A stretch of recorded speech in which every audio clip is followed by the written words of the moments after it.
Assalamualaikum warahmatullahi wabarakatuh. Halo teman-teman, kembali lagi di YouTube channel Ruang Kelas Kesehatan.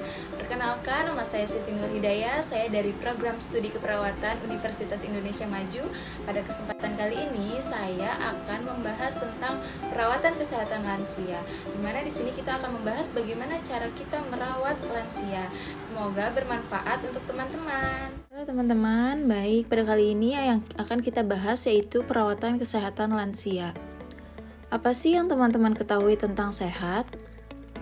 Jadi, sehat menurut WHO adalah keadaan sempurna secara fisik, mental, serta sosial, dan tidak hanya terbebas dari penyakit dan kecacatan. Nah, untuk definisi lansia sendiri yaitu masa lansia adalah periode perkembangan yang dimulai masuk pada usia 60 tahun dan berakhir kematian. Nah, pada masa ini adalah masa menurunnya kekuatan dan kesehatan sehingga harus mulai untuk menyesuaikan diri. Nah, selanjutnya yang akan kita bahas ini adalah tipe lanjut usia.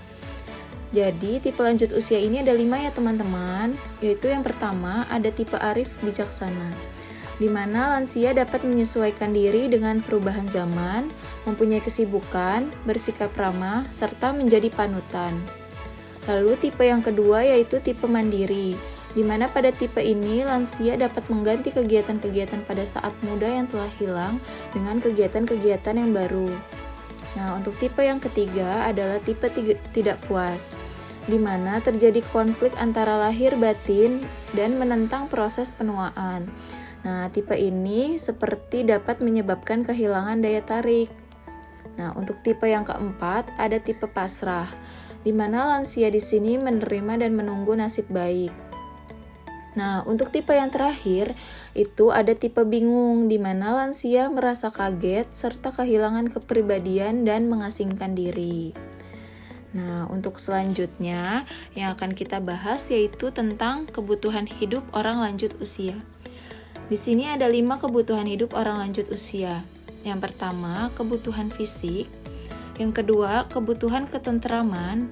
Yang ketiga, kebutuhan sosial, serta yang keempat, kebutuhan harga diri, dan yang terakhir adalah kebutuhan aktualisasi diri. Nah, selanjutnya yang akan kita bahas nih teman-teman tentang pendekatan perawatan lansia. Di sini kita akan membahas 4 pendekatan perawatan lansia. Yang pertama itu ada pendekatan fisik ya teman-teman, di mana kita bisa memperhatikan atau membantu lansia dalam kegiatan sehari-hari. Yang kedua, ada pendekatan psikis, di mana di sini perawat berperan sebagai penampung rahasia atau sahabat yang baik dan yang akrab terhadap lansia. Yang ketiga, ada pendekatan sosial, di mana antara perawat dan lansia saling bertukar pikiran, berdiskusi, atau bercerita. Yang terakhir, ada pendekatan spiritual, di mana perawat harus bisa memberikan ketenangan dalam hubungannya dengan Tuhan dan agama. Yang selanjutnya yang akan kita bahas tentang 10 hal yang harus diperhatikan untuk perawatan lansia. Di sini kita akan bahas yang pertama, itu ada memprioritaskan keamanan lansia. Di mana perawatan lansia ini penting karena jika lansia terjatuh bisa mengakibatkan kondisi yang fatal.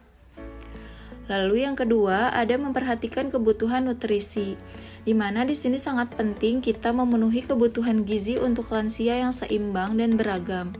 Menerapkan pola makan yang sehat itu penting loh teman-teman untuk membantu mencegah timbulnya penyakit. Nah, banyak lansia yang mengalami selera makan yang menurun. Ada beberapa tips yang bisa dicoba teman-teman supaya mengatasi selera makan yang menurun pada lansia. Yang pertama kita bisa coba yaitu beralih ke porsi makan untuk lansia yang lebih sedikit tetapi memberikannya dengan frekuensi yang lebih sering. Yang kedua kita bisa meningkatkan asupan kalori dengan mengkonsumsi olahan susu seperti keju. Terus bisa menghindari mengkonsumsi makanan tinggi lemak dan gula seperti minuman ringan, kue, dan biskuit. Nah, kita lanjut. Yang ketiga, ada memenuhi kebutuhan lainnya, di mana di dalam perawatan lansia ini, selain memenuhi kebutuhan gizi, kita juga perlu memenuhi kebutuhan lansia lainnya. Seperti contoh, kita perlu membantu lansia untuk berbelanja kebutuhannya, melakukan pekerjaan rumah, dan menemaninya selama berada di dalam rumah. Lalu untuk yang keempat, kita bisa membantu lansia untuk tetap aktif berkegiatan. Salah satu kunci untuk hidup lebih lama adalah lansia yang sehat dan bahagia, di mana perawatan untuk lansia agar senantiasa berbahagia adalah membantunya agar tetap aktif berkegiatan dan bersosialisasi dengan banyak orang. Lalu yang kelima, ada menerima bantuan dari orang lain. Dimana di sini kita tahu merawat seorang lansia itu bukan perkara mudah. Apalagi perawatan lansia seringkali menguras pikiran dan tenaga teman-teman sebagai perawat. Nah, demi kesehatan fisik dan mental yang tetap terjaga, jangan ragu untuk menerima atau bahkan meminta pertolongan kepada orang lain, khususnya anggota keluarga, teman, dan tetangga. Lanjut yang keenam, memahami kondisi kesehatan lansia. Di mana perawatan lansia merupakan salah satu hal yang sangat penting, khususnya bagi penyandang disabilitas atau memiliki penyakit tertentu. Kita tentu harus memahami betul nih teman-teman kondisi kesehatan lansia agar siap terhadap berbagai kemungkinan yang terjadi. Lalu yang ketujuh, membuat jadwal dengan anggota keluarga lain. Jika kita melakukan perawatan bersamaan dengan anggota keluarga yang lain, kita coba untuk menyusun jadwal untuk bergantian merawat dan menjaga lansia. Di mana hal ini akan memudahkan kita dan anggota keluarga lain untuk adil dalam berbagi tugas dan mentaatinya. Kita lanjut yang kedelapan, mendampingi saat mengurus legalitas berkas penting. Nah, di sini biasanya lansia sudah mulai memiliki kesulitan untuk membaca, memahami isi berkas dan dokumen, dan masih banyak lainnya. Di sini tentu saja pada saat-saat tersebut, lansia membutuhkan kita untuk mendampinginya. Lalu yang kesembilan, memastikan lansia selalu dalam pengawasan. Meski masih bisa melakukan banyak hal secara mandiri, bukan berarti kita boleh melepaskan pengawasan kepada lansia. Usahakan untuk selalu memastikan lansia berada dalam pengawasan kita atau orang lain. Hindari membiarkan lansia benar-benar sendirian. Nah, yang ke-10 ini, menjaga kesehatan diri sendiri. Nah, perawatan diri sendiri itu juga hal penting yang nggak boleh kita sepelekan.